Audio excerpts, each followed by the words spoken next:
And I can't tell you how many times I've been in the room with an artist who might not know they need, for example, like with ASCAP. I'm assuming everybody here has got an account with ASCAP. Does everybody here have 2 accounts with ASCAP? Right. A lot of people don't know you have to have both a writing and a publisher account.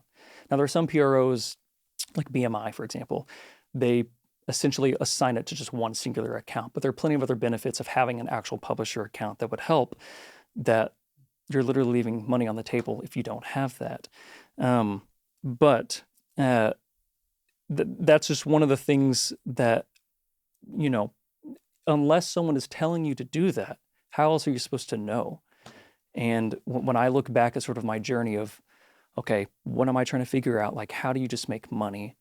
I never had something like this. You know, I felt like I reached out to plenty of other producers or, you know, people I would call like a mentor or something, but it's not like the information was so practical that I could just grasp that, take it back, and then immediately like apply it to what I'm doing. But I've got my production agreement here that I want to pull up and just kind of talk through like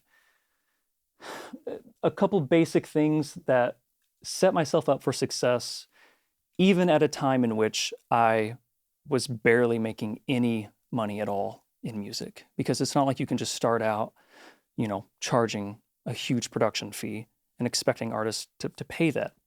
That's not a practical thing. But I also didn't prepare myself well enough because I didn't realize that everything's a conversation, everything's a negotiation, and the correlation between the production fee and the back-end master, you know, that plays a huge role into how you can interact with artists. And getting that starting point, the name of the game was building a foundation of works. That was my only focus on what I need to do, which, you know, whether they could pay for it or not, like I'm reaching out to every artist, every producer that I felt like, hey, they're doing stuff. What can I take off their plate? You know, what, you know, services can I provide? Like I would tune vocals, I would, you know, program keys, anything just to attach my name to works and start that sort of snowball effect to, you know, getting people to recognize this is what I do. I've heard a lot of people here talk about like, you know, you're a drummer, you're a keyboard player or something else. Do people know you're a music producer yet? Like, do they associate that with what you're doing, you know, or do they still think of you as like a drummer? And that's like a really tough perspective to kind of shift when once people kind of recognize you or know you as something, you know, how do you turn that, you know, or shift that sort of perspective to like, oh, this person, like they produce music.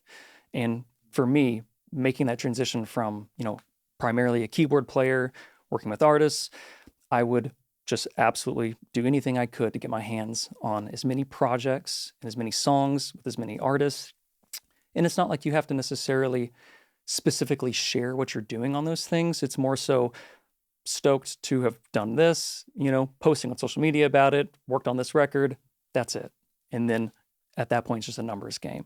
But it still comes back to at least I was knowledgeable about, okay, even if I'm not getting paid, like I would still want to set myself up with knowing how to prepare a production agreement and how to maybe split, you know, the master, right? And you got to think of it like you're rising at the same time as artists on that same plane are rising.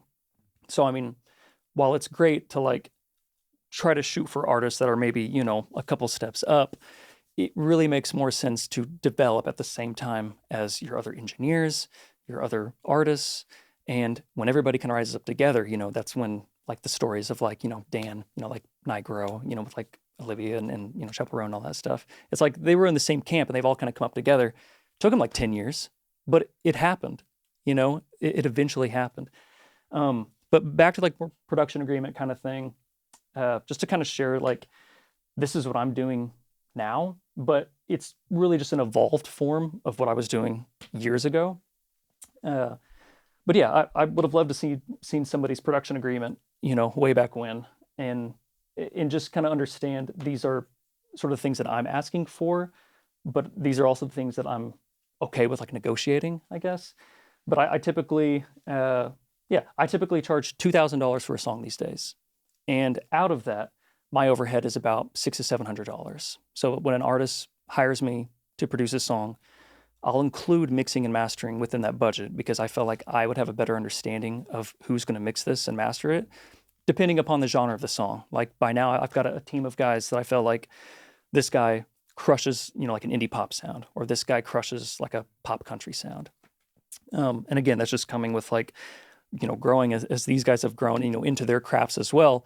But I know what my strengths and weaknesses are. And even when I was just starting out, I would still, like if I was going to charge, maybe $400 for a song, I would still rather pay my buddy $100 to mix it, because at the end of the day, if that is what his main craft would be, I'm not trying to compete with that. I know my craft is production and I want to get better at that. I don't want to compete with this guy who the amount of hours that I've put into learning how to produce, he's put into learning how to mix. And I mean, when they say like it takes a village, like that's why. And it pays off in the end, because even now, like guys that I've been using for years, they might charge somebody else, twice as much as they're charging me, and those relationships have really panned out to help me like at this, stage in the game to kind of keep my overhead down. But again, yeah, so basically for me, this production fee, I'm including mixing and mastering in that, as well as like vocal engineering and vocal editing. If an artist, or if the song necessitates contract work, I'll add my guys' rates on top. If it takes live drums or abilities that I don't have, like I feel like I'm an okay guitar player, but if the song is going to be based around guitar, I'm going to have my guy come in, and I'll just add that rate on top. And then what I found for independent artists, it really helps to, I split it up in 3 chunks, right? Instead of just like a deposit and an in payment, I'll do 3, like just kind of minimize it. Because for me, usually over the lifetime of starting production to final master, it takes like 6 weeks, like realistically. And usually with an independent artist, it is much more manageable to make, a smaller payment at the beginning, during the middle, which is when I've basically completed the production and sending off to mixing and mastering, and then a final payment at the very end. That's how I found works really well for independent artists when even for indie artists, $2K can sometimes be a stretch. But that's also when, I understand, okay, if they can't do a full rate, then I'll bump up the master, right? And those two things just kind of correlate. Most of my agreements, it's, they'll have to recoup the production fee before my royalty will kick in, but sometimes not. Sometimes if I went from $1, if it's going to be such a low thing, then yeah, I'll ask for that. It's like, okay, instead of you recouping the production fee, I would rather my back end, master kick in from $1 and then get like an invite code, from like DistroKid or TuneCore and all that kind of stuff. There's a couple different types of royalties that I feel like you might be selling yourself short on if you just don't know exactly how they work. I've got 2 in here. Well, technically I've got 3 in here, but these 2, the net profits, I'll ask for 15%. And this is for in a scenario in which if an artist's catalog gets bought out that I have some sort of interest in, then I'm not going to see royalties past that point. But I am going to get a 15% sort of like net off of that transaction, because at that point in time, basically, it's not going to be in perpetuity anymore. But that's if they sell their catalog, or they relinquish their copyright interest for a song. What this usually applies for is when an artist or an independent artist transitions from independent to getting signed by a label. That's what that means, because this is a label essentially buying me out because they don't want to have, their fingers in all these, tiny little crevices. They would rather just own the copyright and get rid of, any other thing like that. The distributor royalty is the most standard, like that's what you put in for like TuneCore or DistroKid. Like I would have 5%, which is like the wholesale value of that. That was what an independent artist would assign to me for like the back end part of that royalty. That's a distributor part. And it's called that because, yeah, like it's, even though, TuneCore, DistroKid, or CD Baby, like those are all third-party distributors. That's what that specifically applies for. But there's also another one in here that I feel like I've worked with plenty of independent artists who don't understand sound exchange, which is another huge part of understanding all of the royalties that you are able to collect and that you're owed. Now, sound exchange is specific for like non-interactive radio, like Sirius XM radio.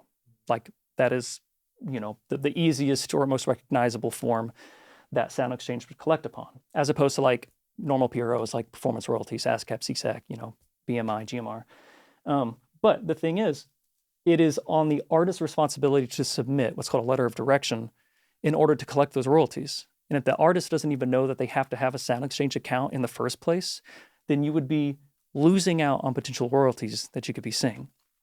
I've been in a scenario in which I had a song on a Canadian Sirius XM channel that did really well. And luckily they backdate like 3 or 4 years or something, because an artist never submitted my letter of direction for that particular song. I had no idea. And then once I found out about the song doing well on Sirius XM radio, so like, hey, what's going on? Like, I feel like there should be royalties here. Did he finally assign it? And then they backdated it, a couple of years, and I got like a big old paycheck, which was great.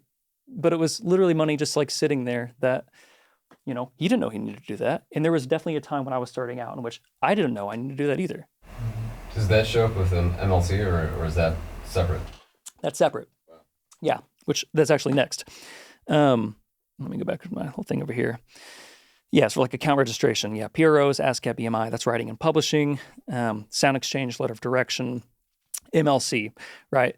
Now that's a tricky one only because technically speaking, there are the third-party distribution platforms that you can assign to collector publishing, but that would be for the very small sliver that like Spotify would pay out. Like they pay out, mechanical royalties, but they primarily pay out on the master, which is what everybody makes money on. But they do also pay out the publishing side, which is collected through the Music Licensing Collective. And if you don't have an account, you can make one for free. And the thing is, normally if an artist is already with like a third-party distributor, they can assign like that distributor to collect on their behalf for those. So they would receive that, but they also might take a fee for that. When if they didn't assign a third-party distributor to do that, they could register with MLC for free and they wouldn't lose out on those monies. And same for producers, obviously. Like it doesn't hurt you to register with all of these accounts just to get it over and done with. And I really wish I would known to have done that when I was just starting out, because I do feel like I've left a lot of money on the table that I, didn't have to. And then go back to this. Everything here in my production agreement is like really boilerplate, like pretty standard. Trying to think if there's anything like that is. I keep the musical composition side, like for songs that I'm a writer on, like just literally having this stuff in writing, it makes sense, And I've been in scenarios in which, like if you don't have it in writing, like did it happen at all? And I've absolutely gotten screwed over a handful of times because, like for example, like even recently, like I had a phone call with an artist, and we discussed terms and points.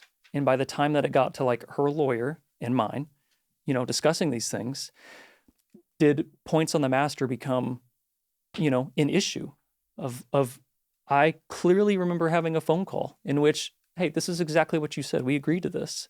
And the attorney, was fully correct saying, well, I don't have anything in writing, like that shit happens, And so I do feel like, I'm compelled to at least just like, hey, like this has happened to me at least a couple times, like, of course, that is not anybody's goal or anything else like that. But I do feel like I've learned the absolute importance that no matter what level or stage that you're at, to get these like basic things taken care of first, like all the business stuff that I feel like some artists might want to, let's just make art, like I get that. I do. Like at the end of the day, what we do is very creative and abstract, and you don't want to, convolute it with a lot of like numbers and business stuff, but you have to, because what I've absolutely learned, which, kind of transitions to my next point here. We are no different than any other small business, right? Like I have an LLC for my music production, and that's come with like a ton of cool benefits of like opening my bank account and getting a credit card with 0% interest for like 2 years. I could buy a bunch of stuff, when I needed to upgrade my studio. Like there's just little things like that that would make sense for any other small business, which why wouldn't it make sense for us, right? And yeah, and I feel like I learned quickly to think of myself in that way, which I feel like has really helped me out now because like, oh, I feel like I understand this stuff and I'm so far past this now. Which can also make it difficult when, working with an artist in which like I assume that they understand these things, like I've had an artist regarding like a sync song recently in which there was no production fee, in which I had like a third, like a 33% of that master. And if you know anything about sync, right, it pays out the master and then the composition, like half and half, minus whatever sort of like administration fee that the, sync house or whoever, landed the placement's going to take. But it's like, here's a contract, it's no different necessarily than, like it was the same contract. It's just in this scenario, we wrote the song specifically for sync. I didn't get paid up front, which means that I'll own a third of it for both the master and the composition part. And it was like a battle to like have this person sign this because it was so official, and it's like, it shouldn't scare anybody away. Like this is just a normal part of just conducting business. And, it should be concerning if it like shies away an artist. I feel like very rarely, has, and I had a much more simpler version of this too when I was just starting out. I feel like contracts grow as like you've been screwed over, right? That's like usually the way it works.